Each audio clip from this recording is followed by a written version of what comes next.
I just wanna know how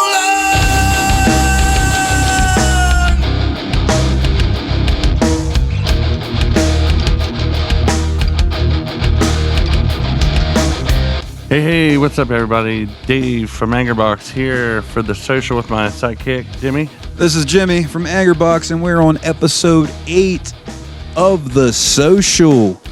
Today's guest from Savage Road, holding down the 6 strings, Derek Oneal. Yeah! There's some applause in the back there. Yeah. We finally have some audience participation here. Yeah. All right. If you want to be a part of our live studio audience, please let us know.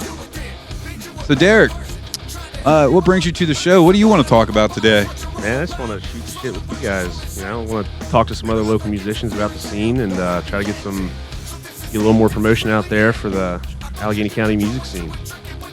You know, since we started the show, let's start with a shot. Let's get this started right. When we started the show, we wanted to feature local bands too and get some airplay on anyone that's got some original music recorded. Well, turns out we have some submissions. So in the background of our show today, we are going to have a band that's a local band out of Western Maryland called The Hounded playing in the background. Also featured on WCLG. They were on WCLG in Morgantown. They released an album in 2020 called Never Knew Blue.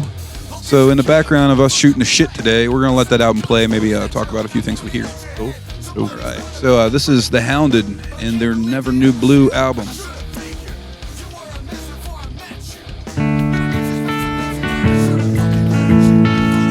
Oh, yeah. Tom Petty vibe. Yeah. Thanks for not spilling it in my mixer.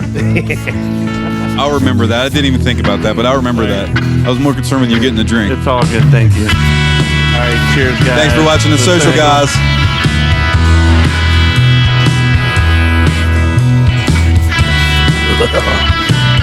That's Crown Peach. That's the drink of the night, by the way. It's delicious. Seasonal. You can get it right now. I got mine at Jolly Roger Liquor on National Highway. Yeah, I was just thinking I'm going to be an alcoholic by the time we're at episode 25. I'm releasing these once a week, but we record 3 or 4 a night. So if it seems like we're raging alcoholics, I promise we're really not. No. This is just for the show. Maybe when we play our actual shows too. But that's it. Don't judge us. Theatrics. Not on the drinking, on the playing. All right. So Derek, tell me how you ended up in Savage Road.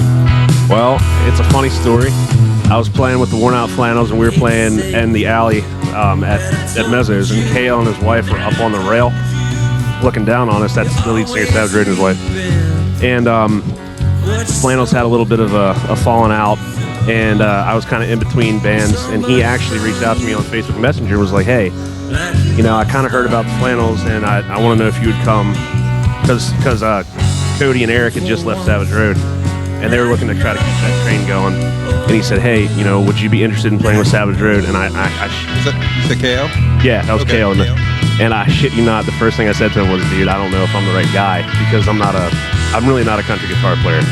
I'm still not a country guitar player. I didn't know of you that well, but at first I was like, there's no way. Yeah, a lot of people said that. And the same with Chad, a lot of people were like, yeah, just a different. So I got to play with Chad a lot, and I knew that right when that was on the table for Chad, Chad would be good for that. Too. Chad would be fucking good for that. Yeah. So I knew I was expecting that. That was no surprise to me. Shout out to the Chad. Definitely. Love you, brother.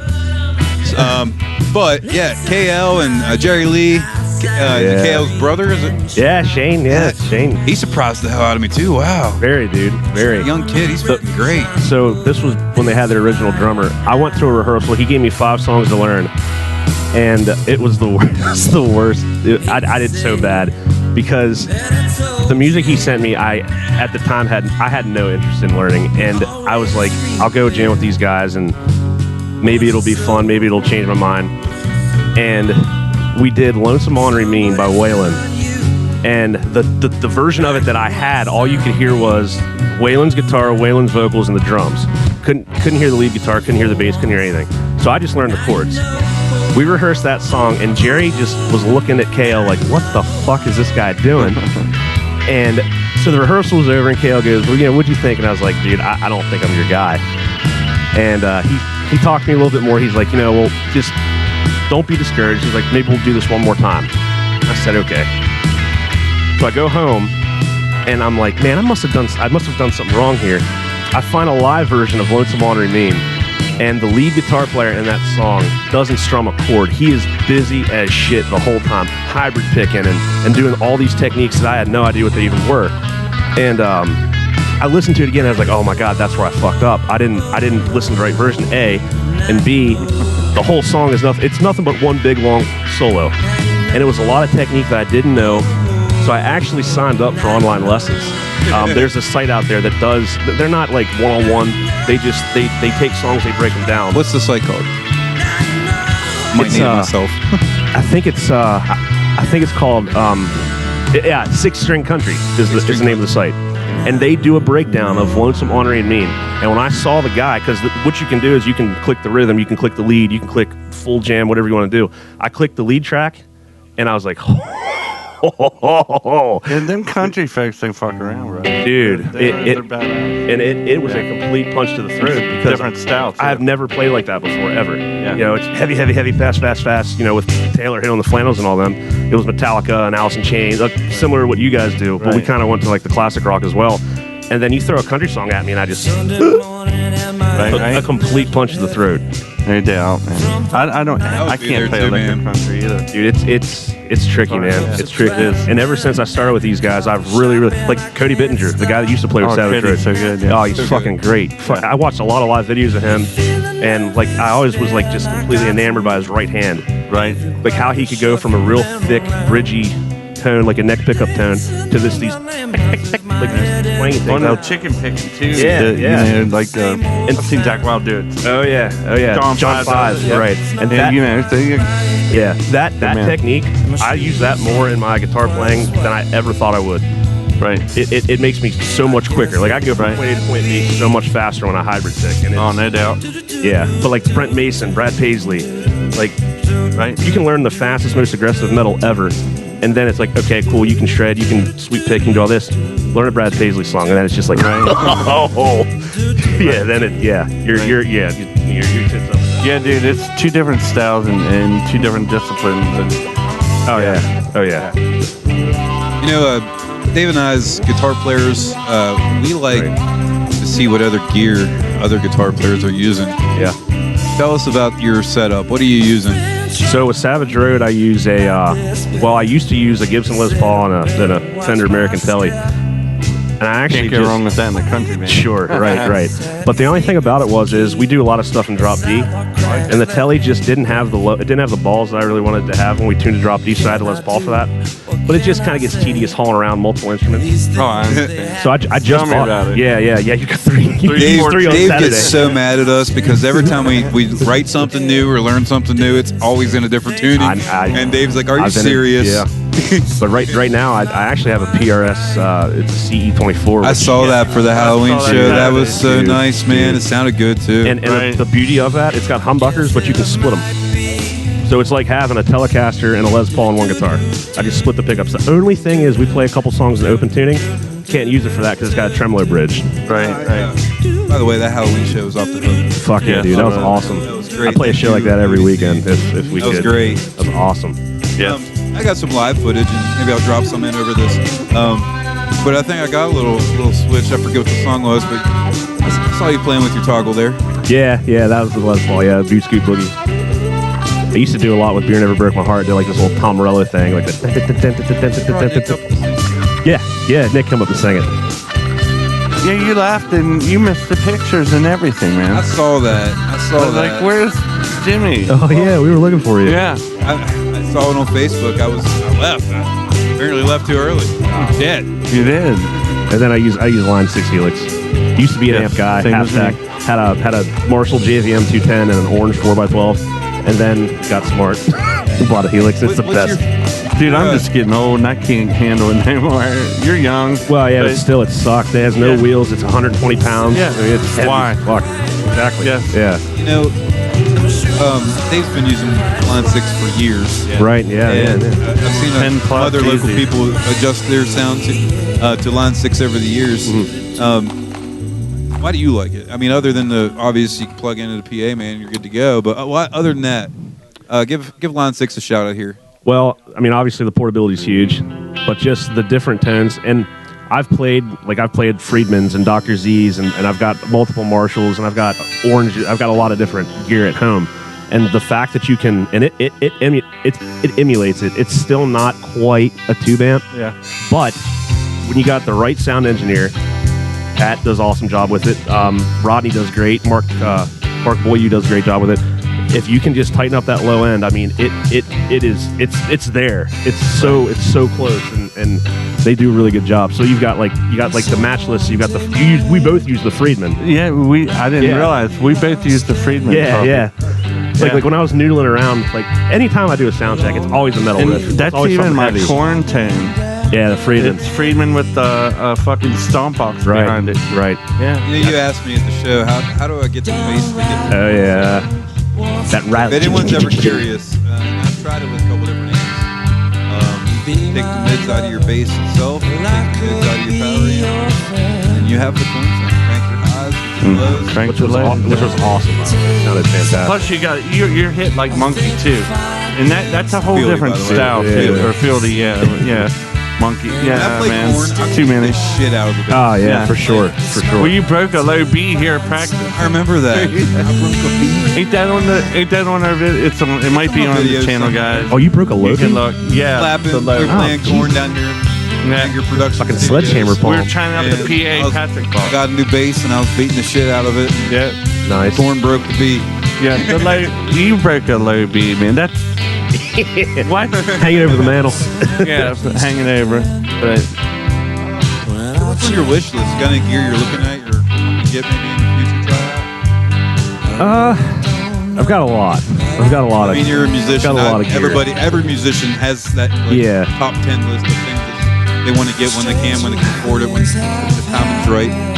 I've always wanted a Les Paul custom. I have an SG right now that I really like. I'd like to have another one of those.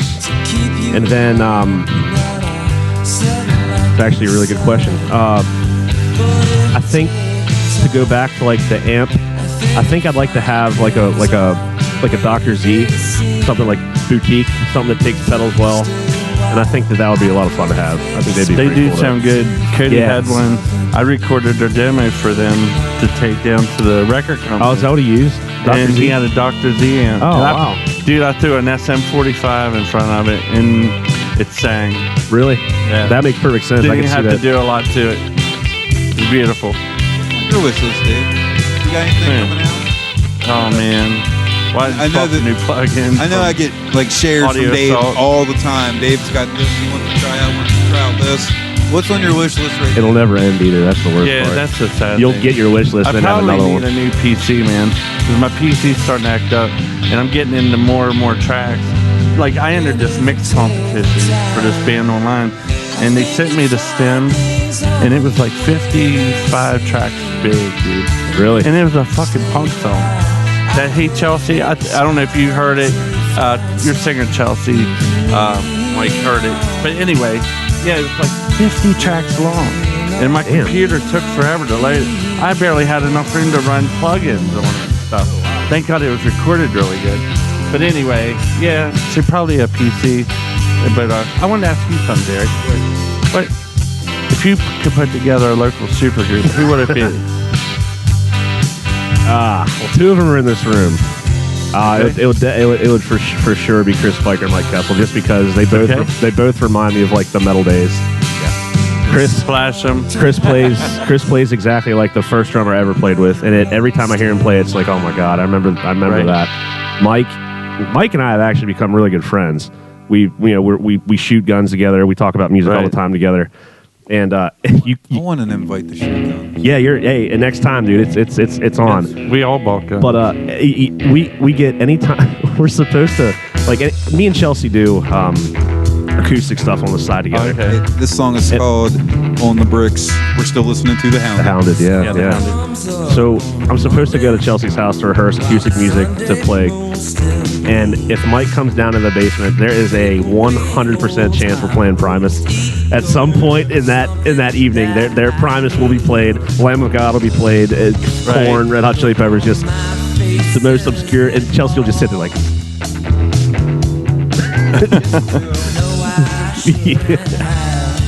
Good times. Oh my. The Savage Road got anything coming up here? Yeah, so, well, me and my wife, we're expecting baby number 2 this week, actually. Congratulations. Thank you so much. Yeah, it's Congrats, November man. 2nd. And, yeah, so we're expecting baby number 2. Boy, girl? Boy, yeah, second boy. Yeah, my number 2 is a boy, and who was number 1? Boy. Boy? Boy. You haven't had a diva yet. Not yet. Haven't. Congrats on that, man. Thanks, dude. Appreciate it. But, so Savage Road will be playing at Thirsty's November 21st. I don't know if I'll be part of that one or not. It kind of just all depends on how everything pans out. If I'm not at that show, KL's dad will actually be the guitar player. So you'll have 3 Swoggers up there. Yeah. So Shane, that's KL's younger brother. They've been going over music with their dad, getting him ready and willing to go. Yeah, KL, if you listen to this, you want to come on next, hit us up, brother. Oh, he'd come on. If I'm correct, KL would start out as a rapper, didn't he? I think he was more towards the hip hop, and then he kind of. I gotta dig into this now. Yeah, well, yeah. When he gets on, get him on here. Yeah. Oh, hey, I didn't finish my supergroup. I had a monitor. I'm sorry, man. Monitor froze up. You're good, dude. You're good. Oh yeah, so I got Spiker, I got Kessel. Okay. Who's the others? Hands down, without a doubt, Taylor Hill. Yeah. Oh, no doubt. I know him. Oh yeah. And I'll tell you, he's the reason my guitar playing changed from heavy, fast. I've been playing with Taylor since like high school, and he was the guy that got me into like Hendrix and Stevie, and like just kind of got me away from metal. Gotcha. And Taylor himself is a fantastic guitar player. Oh yeah, phenomenal guitar player. Shout out to Taylor. I check your shit out on Facebook all the time. Oh yeah. We've got original music together, stuff that he wrote, and he's like, hey, throw in some guitar on this. And we've actually played a couple shows together where we've done original music. And I mean, Nick is a fantastic singer, and I hold him at a really high regard. But I have never met anybody with such a control over their voice the way Taylor has it. Like, he can do the most ungodly high stuff ever to the Chris Cornell, Miles Kennedy low. I mean, he would definitely be it. Now, I might get him as a rhythm guitar player. That way I could have probably Nick, my lead singer. Nick, or either Nick or, man, if I had a female, it would probably be Chelsea. I really like Chelsea's voice. She's got a really good growl. She's got a really good chest voice that I think would be awesome for some rock and roll. Taylor and I will switch. Just like the flannel days, man. We'll just go back and forth until there's actually a version of Pride and Joy that we did that was like 13 minutes long. Oh, geez. Yeah, where we just kept going on and on and on. Is there anything on YouTube we can check out? Well, there were some worn out flannel videos. There's a ton of Savage Road videos. I know that like there's a lot of people that put them on. We don't have like a YouTube channel or anything like you guys do. That's something I'd definitely like to look into. I know, yeah, I'd like to do that. We want to share our social audience with Savage Road. Yeah. Now they have an original that was recorded, with the older lineup called "Slow It Down," which is a fantastic song. A lot of fun to learn. We'll get some radio play too. I hear it on. Oh really? The Wolf. Which 105.7. They play that song every now and then. Do they really? Yeah. Oh. Yeah, that was a lot of fun to record. They're not to record, but a lot of fun to learn to do. Just more stalking Cody Bittinger's hands. Speaking of Cody, I was talking to Travis Minnick the other night, and I think we're going to have him on the show here very soon, too. Yeah, there's another. Travis. That's another talent there, man. He's fantastic. Yes, so Travis will be coming on the show, and then hopefully, he asked me about recording an album. Oh, really? Hopefully that goes down, yeah, man. That'd be cool as shit. Really, man. Yeah. I did their demo for them back in the day, but I appreciate them thinking about it. Now we're having more technical difficulties. This is what we can't play on. Mine froze up, my monitor, And this is Apple stuff, guys. You would fucking think it's good. You know what I mean? It's fucking ridiculous. And GoPros, top of the notch camera. And this shit don't work right. I mean, it's fucking ridiculous. But we'll still use it. We'll edit it out. We'll still use it. Mine says recording it, so I think it's still recording. I just can't see it. Even Ferraris break down. Yeah. Fucking tech trying to fix it. assholes. I wish you could see. I think we're good. Babe, I'm crying. So have you been predominantly a guitar player, like your whole musical career, Yes. playing guitar? Yeah. And then you're back and forth, right, between guitar and bass? I'm definitely. I couldn't have played rhythm with anyone other than. Oh, really? Honestly, Dave and I have been playing together for so long. Yeah. Long time. It worked, but I'll be honest with you. Give me an acoustic, we'll can play all night. Yeah. But yeah. a guitar player, I'm not really a guitar player. Now the low end, I'll hold the low end down with anybody. Gotcha. But it worked well with Dave just because Dave and I had so much strum time together. It was easy to be a rhythm player next to Dave Really? because we had so much experience. Not so much a lead. Nah. I know you are. I've seen you play multiple But times. Jimmy's got some chops. He just don't know what he's doing. Riff Lord. Riff Lord. I'm not in the shredder category Gotcha. at all. Gotcha. But He can I'm- backpick really well. I'm a very good That picker. alternate picking, he can do that really good. That's awesome. That's Yeah. good stuff to do. It's always good to have a bag of tricks. Like, He does it better than me.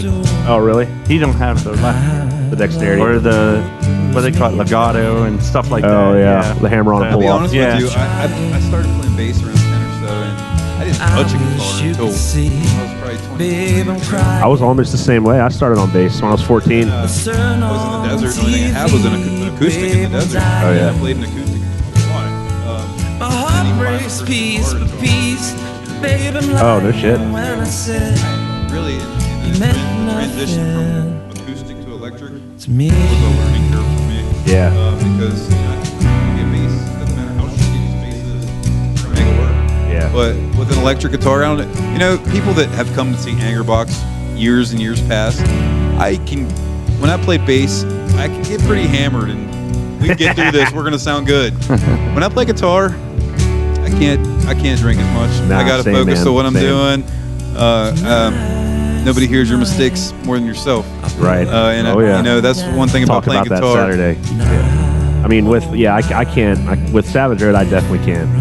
I try to do like a beer set because when we do a set where it's mostly country and we do Chattahoochee, which at face value doesn't sound that hard, but the solo section in it is pretty difficult. And then we do Watermelon Crawl, which another song that sounds easy, but that's Totally Brent Mason. underrated. That is Totally Brent Mason, underrated. and that is, man, there were practices where I would fuck it up. I would fuck it up so bad, and I would just throw my hands up, look Kale would be like, just keep practicing. Yeah, I asked Angie this question because I know what it's like in Angerbox. We hold each other to a very high standard. Sure.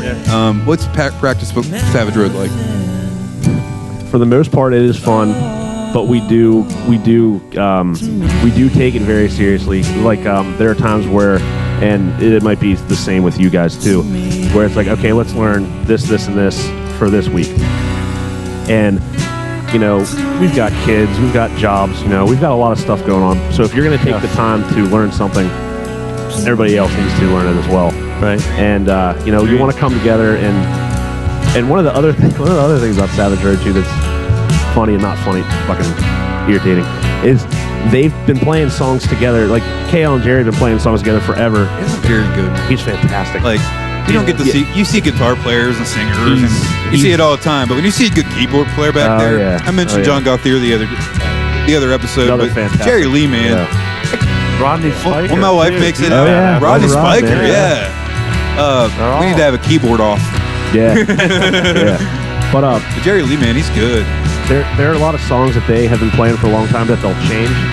Like we're adding Dixieland Delight, which is a lot of key changes, a lot of chords, a lot of different stuff. And I learned it just playing along to the song.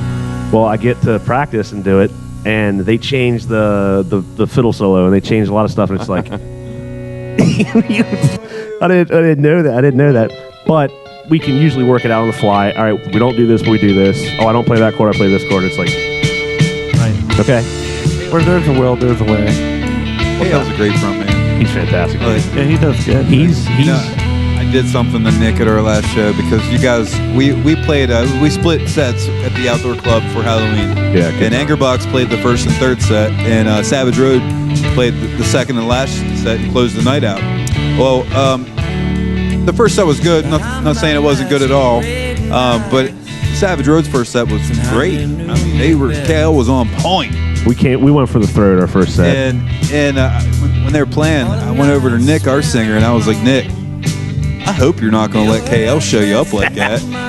And man, that must have lit a fire under Nick's ass because he was on point the second set. And see, that's good that we can do that. And that we make each other better. I would honestly expect anyone in my band to do it to me at any point in time. Yes. There's definitely a friendly level of competition for sure. Yeah. But I think when it's in a positive light, it definitely it's gonna. We always play with you. We don't have any trouble with that. Yeah. The first show, and you guys mentioned John Gauthier. The first show that I ever did as a double where you stagger sets was with 28 Speedway. Oh, okay. And dude, I would love to be able to sit down with John and play because he's so good. You know what you'll see? You'll just quit playing and watch him. Probably, yeah. Like he could definitely show me like another take on how to do so good, man. Yeah, you could tell he's got like a brain for music.